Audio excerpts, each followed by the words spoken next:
This is the organizational meeting for House Intergovernmental Coordination Committee. We're happy to see all of you here this morning. Our guest and our returning members, and we have a new member that we'll introduce in a few minutes. But first, I'd like to call on Representative Kevin Tanner, if he would lead us in a moment of prayer.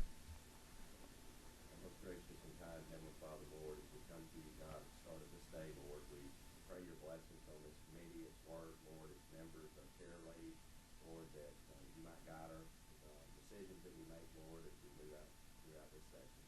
Lord, bless all of our families back home, God, keep them safe as we're here at the Capitol working. Bless those people that support us in our efforts. Go with us, bless them, keep us, and guide us. In Jesus' name. Thank you, Kevin. Appreciate that. At this time, I'd like for our newest member of this committee to introduce himself.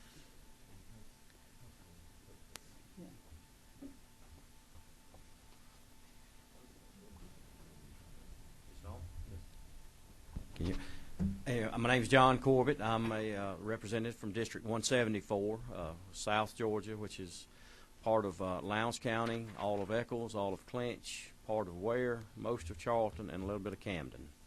So we go from I-95 to I-75 across the bottom of the state, and it's God's country. It's good to be here. I look forward to working with Chairman Tankersley and the rest of the committee. Thank y'all. Thank you, Representative Corbett. We're so happy to have you as a part of our committee.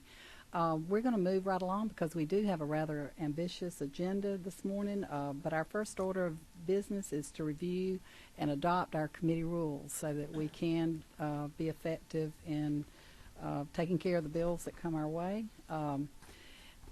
These rules have been reorganized since last session, and the three new committee rules, the first thing that we did was, number one, the quorum for the Intergovernmental Coordination Committee shall be 5 members. We had a higher quorum last year, and as the session moved on and we became so busy, it was harder and harder to have that number. So we hope that you will make this committee a priority.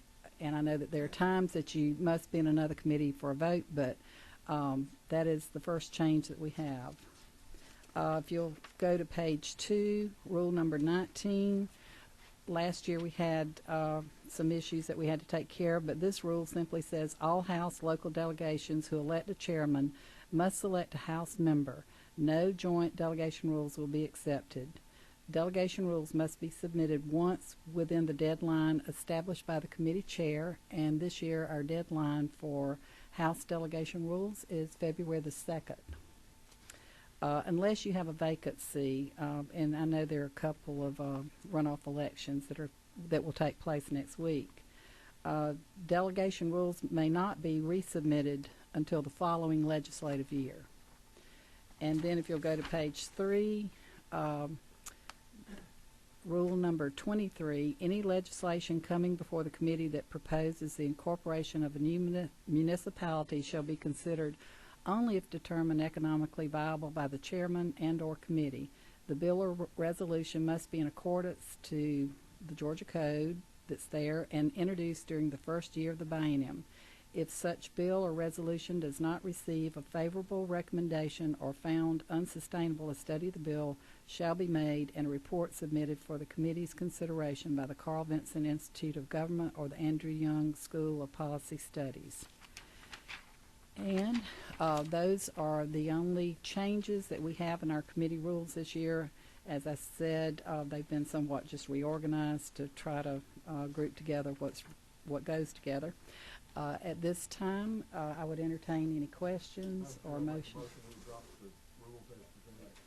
Okay, we have a motion and a second. All those in favor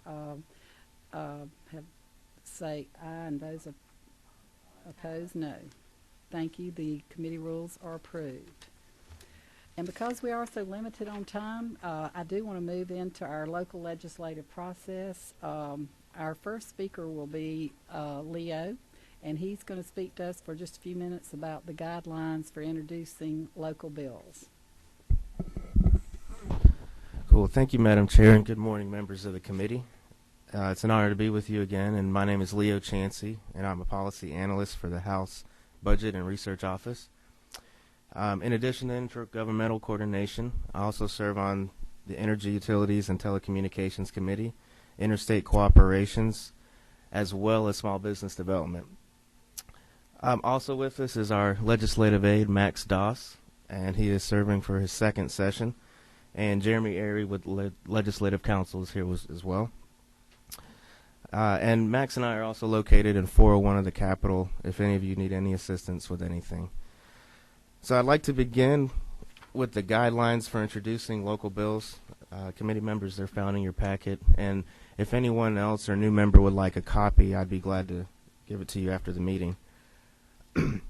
So to begin, a local act is a legislative measure that applies to a particular local government or local entity, such as a specific city, county, local authority, or special district that's named in the act. Local acts are not inconsistent with state or federal constitutions, and no local act can be enacted in any case which provision is already established through a general law.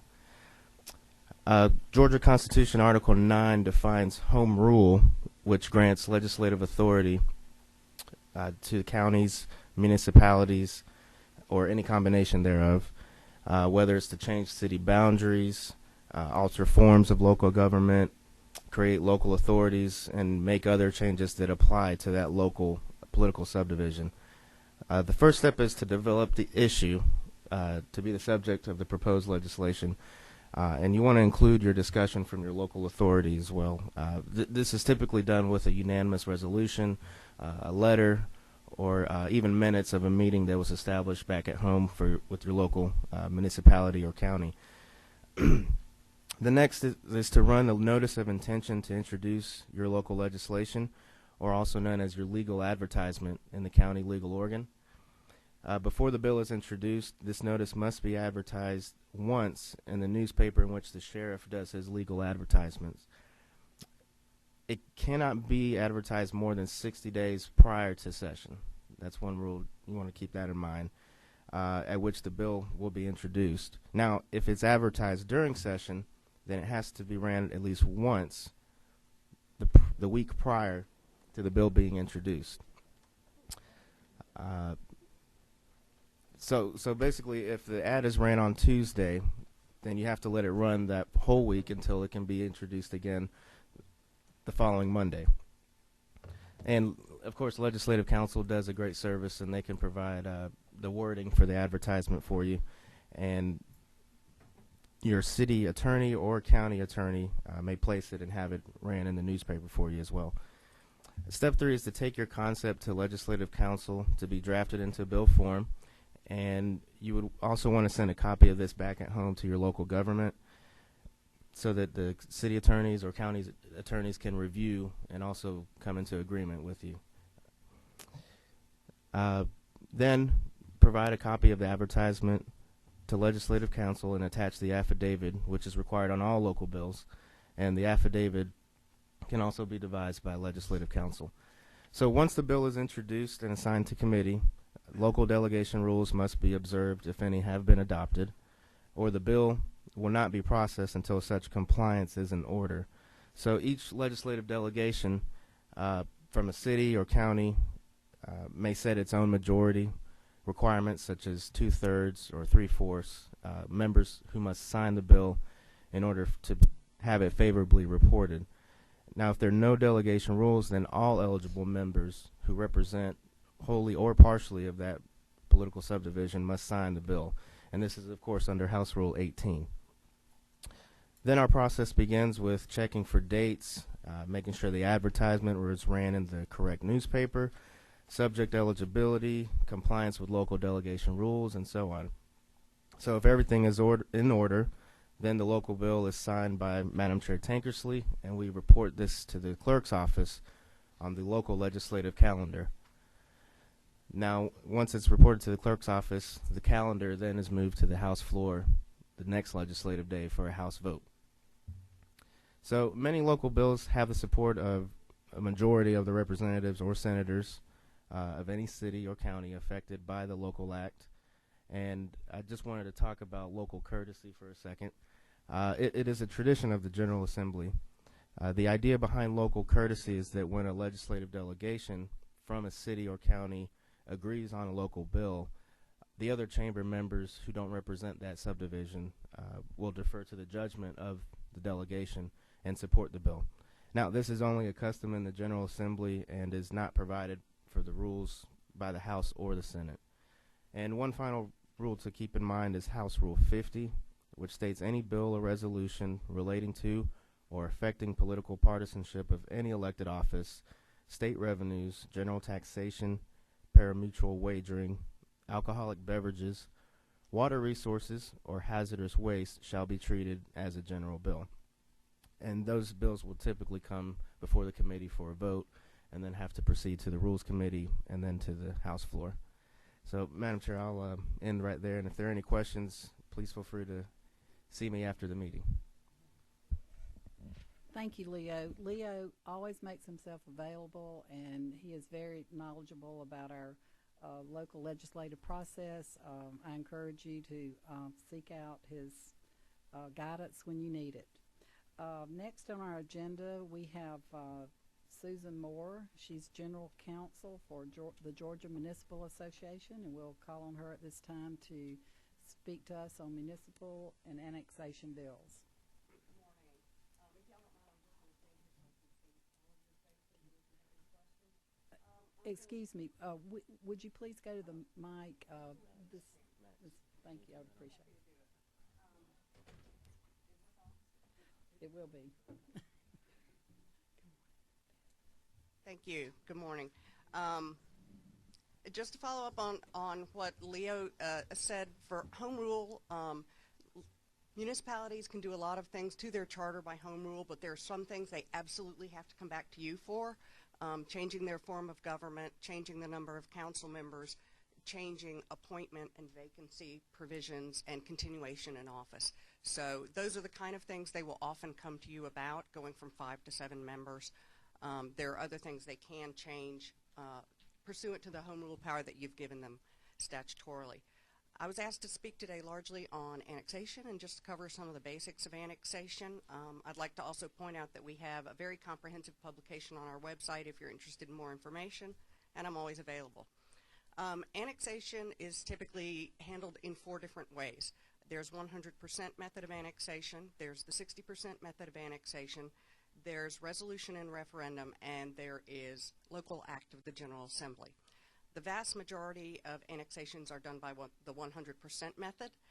That's when 100% of the owners of the property come to the local government and ask to be annexed. They have to be contiguous to the municipality, meaning they have to butt up against it. And there's a certain length, a certain distance, 1/8 of the external boundary or 50 feet that they have to butt up against the city under the 100% method. That's usually very non-controversial. It tends to be done in parcels of 1 or 2, typically done to receive city services or have the property be used for a more dense use. The other way is 60% method, which is a petition that is signed by 60% of the resident electors in the area to be annexed, plus the owners of 60% of the property by acreage. People sometimes say 60% of the property owners, but that's not actually correct. It's owners of 60% of the property by acreage. Typically, this is used if you have an area where there are people that want to annex, people that don't, maybe a subdivision, and that's how that would be used in that context.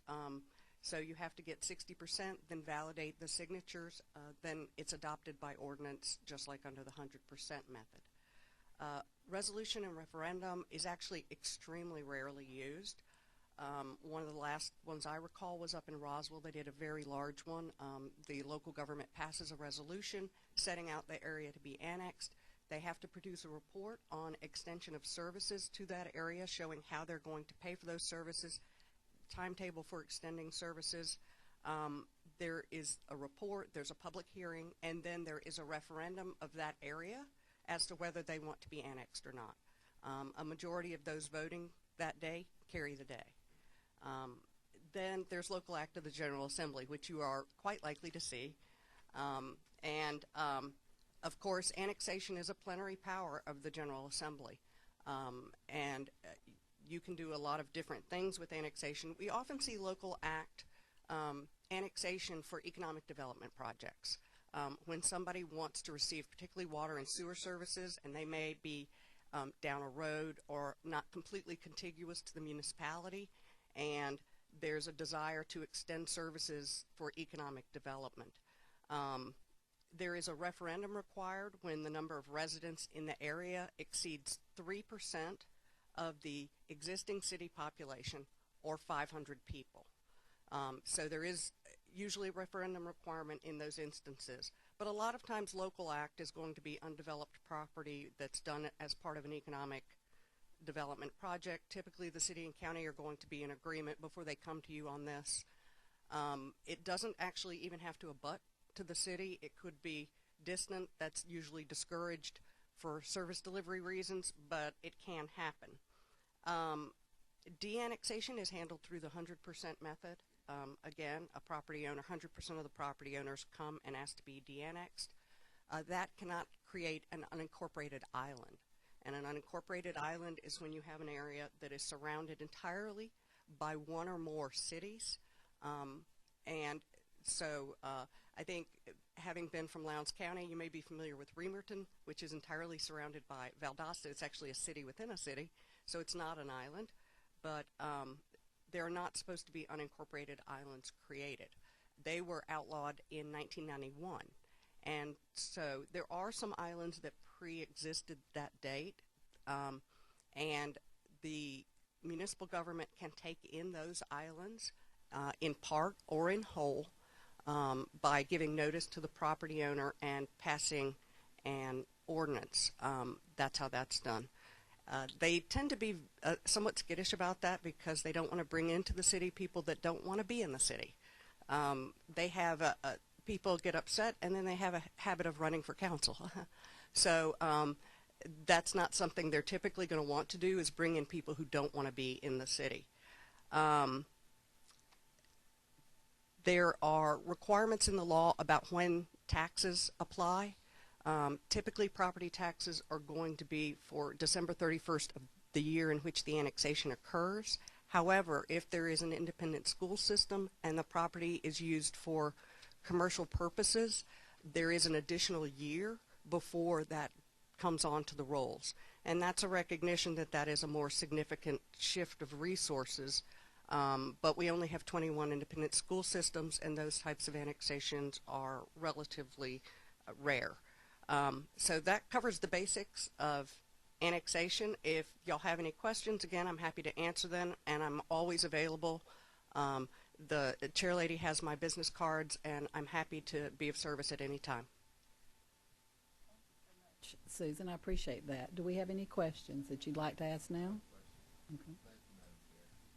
In regards to the charter change, Yes, sir. the change of form of government, I know weak mayor, strong mayor, city manager, and things of this nature.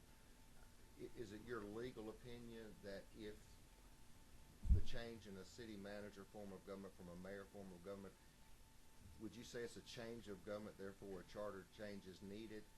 If it changes the hiring and firing process, is that a change of government form to you? The court cases have said no. Okay. That's what the court cases have typically said on that. And I'll distinguish between city manager and city administrator, if I could, for a second, which is a distinction a lot of people don't make. City manager is, to me, a form of government where the charter itself delegates power to the city manager, and it typically includes a non-interference clause.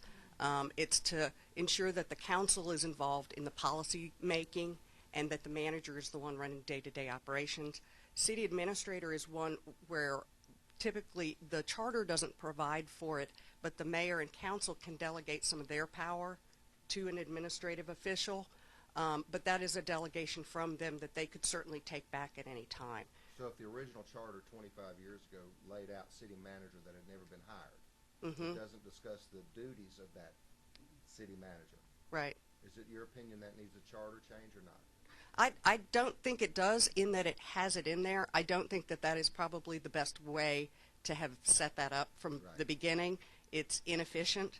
But they can probably go ahead and give those duties to the city manager. I believe the courts would approve of that. Thank you. We call on Representative Coleman. On the annexation, say your cities, a piece of land is surrounded by the city. Yes, sir. And it's an island on three sides, but on the back side, this is a problem we've had in one of us, is the Chattahoochee River. And they've determined they cannot take it because that is not a, is that a law? If it's a God, if it's a creation boundary, it does not count, and they're exempt. Is that correct? Correct. What you do in looking at the issue of contiguity is you basically jump over things like that. If you're If that's the county line, in other words, Right. Gwinnett and Fulton. So, right, and then the issue is going to be when you jump over that, where are you? If you're in another state, certainly you can't annex. That would be conquest, and as much fun as it might be, it's not allowed. But we would take Tennessee River. I'm just throwing it out there. But if it's in another county and it's unincorporated area, it is an area that could be annexed, but you have to get the permission of the county if it's the first time you're going into that People county. don't want to come in. I'm saying they don't want to come in. Right. And so that can stop them. The city can't take them. Well, they could jump the river, but because what you do is you take these sort of boundaries and you sort of pretend they're not there, like lakes and things like that. But that kind of distance is usually a discouragement to annexation because of service delivery issues. Yes, sir. Thank you, Representative Coleman, for that question, and thank you, Susan, for the great information, and I'm sure we'll be calling on you for your expertise. Next, I'm proud to introduce Joe Schur from the Association of County Commissioners of Georgia. He's Assistant General Counsel there, and he's got a great list of topics that we deal with, and he's probably going to talk to us a little bit about homestead exemptions, hotel motel tax, county structuring bills, and maybe the history of population acts. Thank you, Madam Chair. Happy to be here today.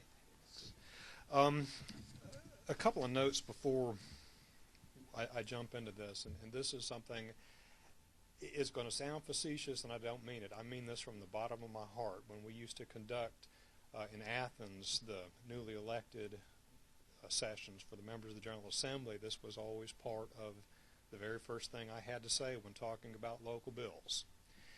You can wreck the state tax code and no one will blink an eye. But if you foul up a local bill, that will get you beat at the next election. I truly mean this. This is one of the most important things that you will do, is when you do a local bill that affects mayor and council, that affects the board of commissioners, that affects your school board. Local governments have long memories and they're very unforgiving, so be very careful. Know what you're going to do before you set about doing it. So, always keep that in mind. Second point I want to make, just to fill in a little bit more about annexation, if you determine that you want to do an annexation by local act, be sure that before you go to Lake Council's office, you have the meets and bounds description of the territory that you want to bring into the city. Because Legislative Council's office, they will not create it, they will not touch a word of it. So you have to bring that to them, and you have to be sure that it's correct, because whatever you supply, that's what's going to go in the bill. Very quickly, I just want to talk a little bit about population acts. I believe everyone has in their folder a kind of a lengthy letter about the history of population acts, and there's no real need for me to parrot what's in there. You can go through and read that at your convenience. Population acts are something that was a legislative tool that came into being a long, long time ago, and there's a variety of reasons why they exist. One of the primary reasons that they exist, and Leo has already alluded to this, is the advertising requirement. Back in the days of yore, when I first started with Legislative Counsel's office, the advertising requirement was once a week for 4 weeks. That was an onerous requirement. So unless you got your ad run early on in the session, you could be caught short at the end of the session and have some critical local issue that had to be addressed, no way to do it because you couldn't meet the advertising requirement. And that's one of the reasons that there are so many of the ancient population acts out there that are what I refer to as closed-end. Cities with a population of not less than 15,125 and not more than 16,427. That's aimed at one specific jurisdiction, and so many of those that are in there, whether it applies to a city or a county, it was done because there was something that needed to, not necessarily to provide an exception to general law, but because they had to get something done and they couldn't meet the advertising requirement. But without going into too much detail about the whys and wherefores of population acts, the one thing I want to underscore in the message about them is that they are a minefield of complexity. There's no one-size-fits-all category. Population acts run the gamut. And it's very dangerous to simply decide, I'm going to repeal that Population Act. I urge you to not do that without actually being consulted first by your mayor and council, if it's a city, by your board of commissioners, if it's a county, by your school board members, if it's something that affects the Board of Education, to be certain that this bill is not something that's currently in use. Because there are some that are out there that are archaic and not in use. I would say that those, I don't want to say that those are the minority, but there's a horde of them that are in active use.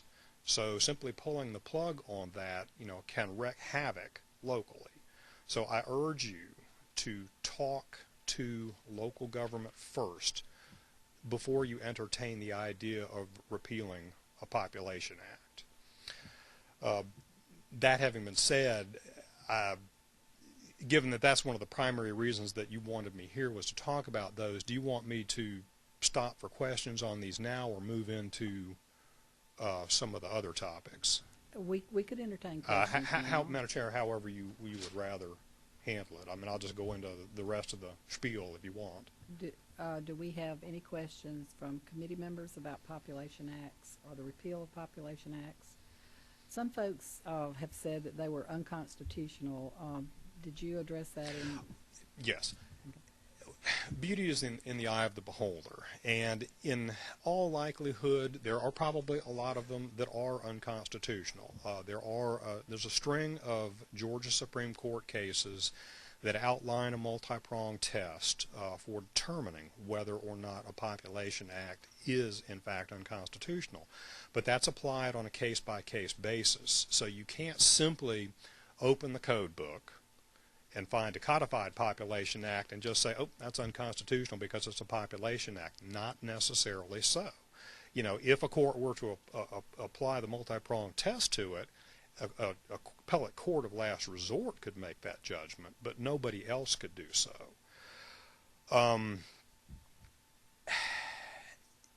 It's a very difficult area. Are all of them unconstitutional? No. As a matter of fact, the state constitution lets the General Assembly define what is a valid Population Act and what is not. Again, though, that having been said, even if, and the operative statute, if you want to take a look at it, is Code Section 28-1-15. And that spells out the parameters of what constitutes a Population Act and what does not constitute a Population Act. For example, if you want to apply a population bracket to a general bill, if you have it open-ended, in other words, it applies to all counties with a population of 100,000 or more, then that under 28-1-15 constitutes a valid Population Act. Now, if someone were to challenge that under the multi-pronged test of the court cases, does it get upheld or does it get flushed down the toilet?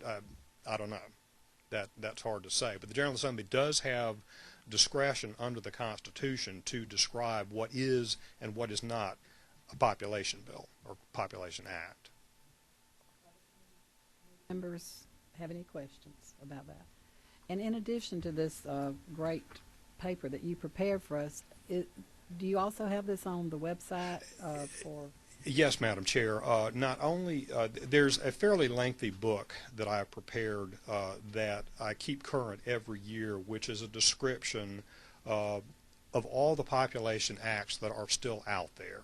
And there's an index at the front of it, a city index and a county index, so that you can look at a glance and say, okay, Dawson County population acts are on page 15, 20, 37, and 82. So if you wanted to go and look in the book, it's available on the ACCG website, but in addition, for the convenience of the members of the General Assembly, if you go to the General Assembly website, and up at the top link where it says Joint Offices, click on Joint Offices, and then that'll open up to a page where there's a link to Legislative Counsel's office, and Wayne has placed a copy of, there's a link to the book there on the Legislative Council website as well. It's just a little bit simpler to get to it. Okay. Thank you. Okay. And if there are no further questions on this particular topic from the committee members, please feel free to move on. Okay. In terms of local bills themselves, I want to make a few general observations. And Susan's already described this in great detail, but again, I just want to emphasize the first order of business for a local bill is the determination of home rule. Is it an action that is covered and allowed under home rule, or is it prohibited under home rule? If it's a prohibited act under home rule, it's better that you don't proceed. County home rule is in fact embedded in the Constitution. Municipal home rule, there's an entire chapter in Title 36.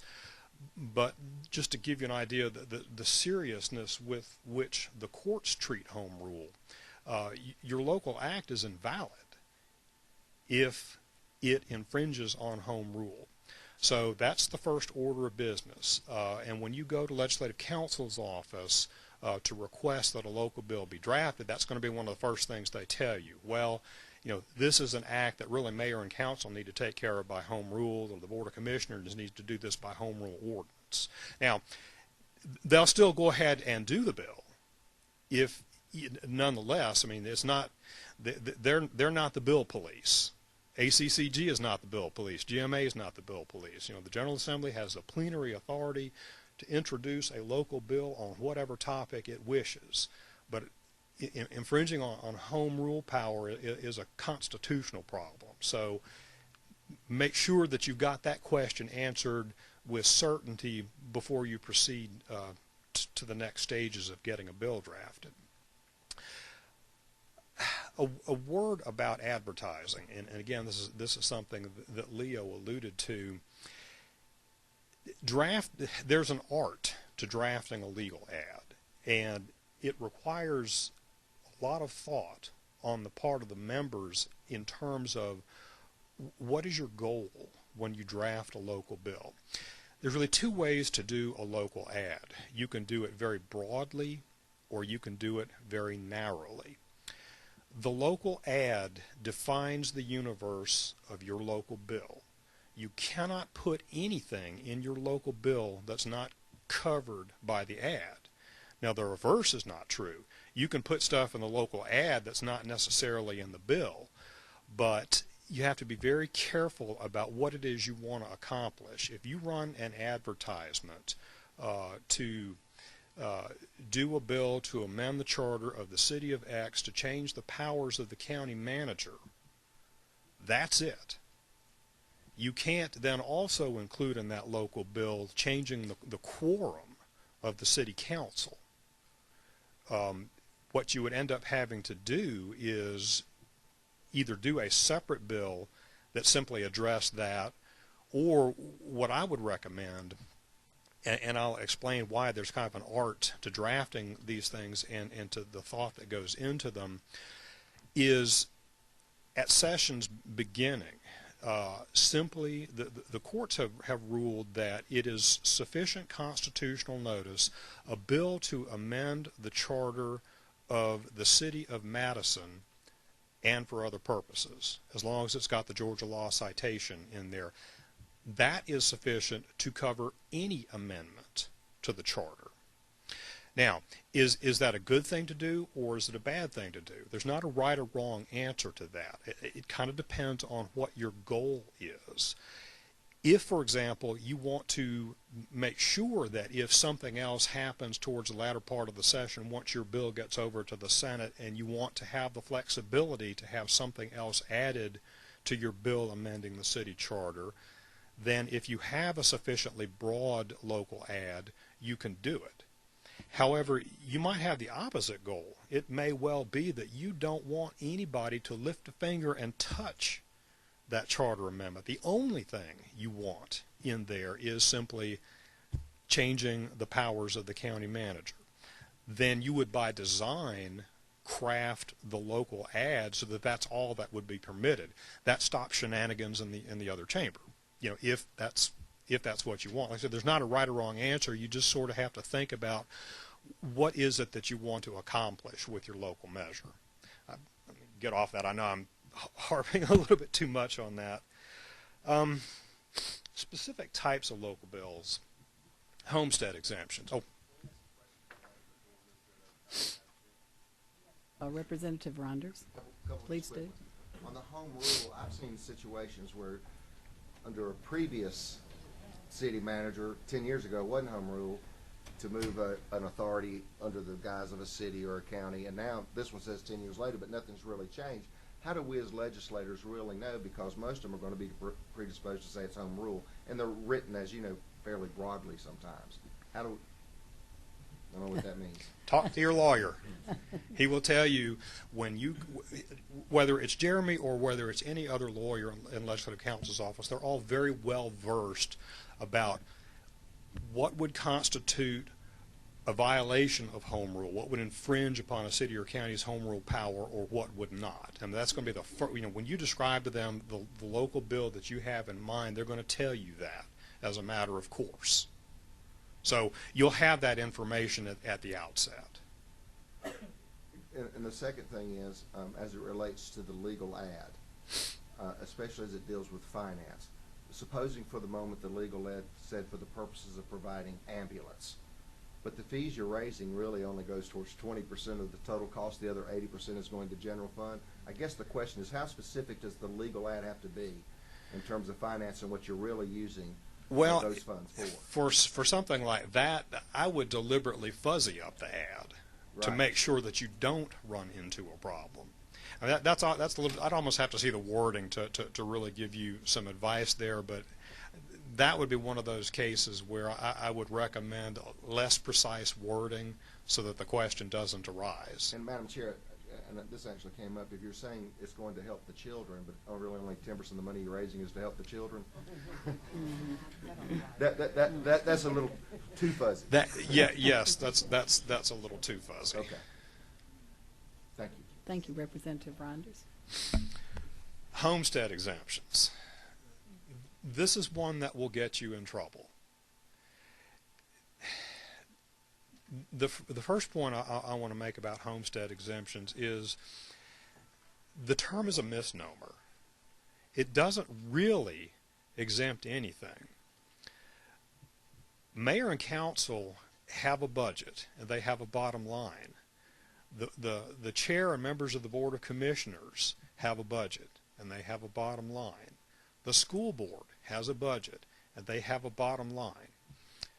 When you do a homestead exemption, it does not change the bottom line of the budget requirements. What it does is it shifts the tax burden. So it does exempt the people that are lucky enough to receive it, but it doesn't change the amount of money that local government has to raise. It just means somebody else holds the bag, so to speak. So circling back to what I said earlier about local bills, make sure that you understand what it is you're doing. if you're going to do a homestead exemption, you don't have to do this. There's nothing in the House rule book that requires it, nothing in state law that requires it, and certainly nothing in the Constitution that requires it. But as a matter of good public policy, it really is a good idea if you're going to entertain the idea for a homestead exemption for whatever, whether it's for all city residents, all county residents, or even if it's specifically tailored to senior citizens who are 70 years of age or older and whose income does not exceed the Social Security threshold. It's a good idea to sit down and have that discussion with the affected local government first and just sort of get an idea, okay, if I proceed with this homestead exemption, is it going to kill the budget? What's going to happen? You don't have to.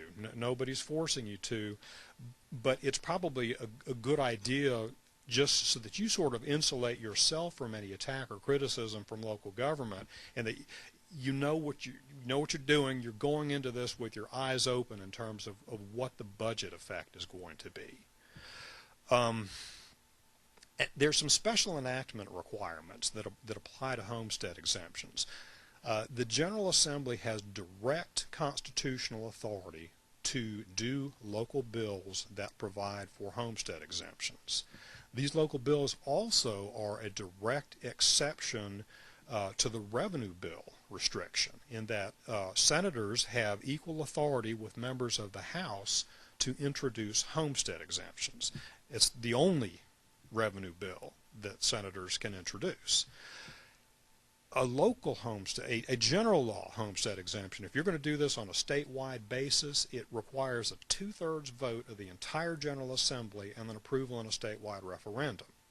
Now, a local one, in other words, tailored just to Board of Education taxes, just to city taxes, or just county taxes, a simple local bill with regular local passage requirements, but it has to be contingent upon approval in a referendum of the affected jurisdiction. So if it's school board taxes, vote within the district comprising the Board of Education. County taxes, it's the county. City taxes, it's the city. Now, the one caveat that I want to mention to you, and again, this is something that Legislative Counsel's Office will alert you to in the drafting process. If your local bill repeals an existing homestead exemption, or if it somehow reduces an existing homestead exemption, you're in a different universe. That requires a 2/3 vote of the General Assembly and a vote within the affected local tax jurisdiction. So as long as you're doing something new, you just have to have a vote to approve it. But if it's in any way reducing or repealing an existing exemption, you got to be very careful about that 2/3 vote requirement. The reason that I emphasize this is the very first part of the ad valorem section in the Constitution says any ad valorem tax exemption that is not done in conformity with the requirements of the Constitution is void. So it's a very unforgiving provision. You've got to make sure to get the details right on that point. Thank you, Joe. For the sake of time, and we can do this again, I would love to invite some of you to come back for other topics, and I will be polling my committee members to see specifically what other topics they'd like to include. And I would love to hear more about the hotel motel tax. I did one of those, I think, last year. But we need a little bit of time before we go into the general session this morning. And so do we have any quick questions that Joe could entertain for us? Okay.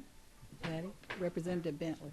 Thank you, Madam Chair. Just for a point of clarification, I'm going to use the city of Vienna since they are here this morning from my district. Okay. Just say hypothetically, in the city of Vienna, we want to implement a homestead tax exemption for senior citizens 75 and older, and so on and so forth. Are you stating that we will be required to hold a referendum in the city of Vienna? That's a constitutional requirement. That it's not an option. You have to do it. Okay. Thank you. Thank you. Appreciate that. One quick word then about, just take me 2 seconds. Hotel motel tax bill, local bills, don't sweat it. It's a canned local bill that does nothing but memorialize the details that will be set forth either by mayor and council or board of commissioners. They have to describe the parameters. They'll provide you with a copy of the ordinance.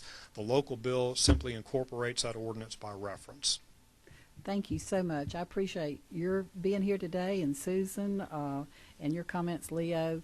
We'll continue, as I said, to take care of our local legislation. It's very important to the entire membership. I would encourage each of you to please do your very best to be here on time, because we're going to start our meetings on time, and we're going to take care of business. And I would love to hear from any of you if there are other topics that you'd like more information on. We have excellent resources here. And if we have, do we have any other comments before we close? Yes, Representative. There you go. Because we had some of the late members to come in, I think it's very important. I don't know if you will go back to it, or either I can tell them afterwards about the rules that have changed from last year to this year, because I think that's very important, those three. It is important, and unfortunately our time is limited in order to get to the session on time. If you were not here on time and you would like to know more about the rule changes, we had a quorum to approve the committee rules, and we would be happy to discuss them in our office. And if there are no further comments, we will adjourn. Thank you.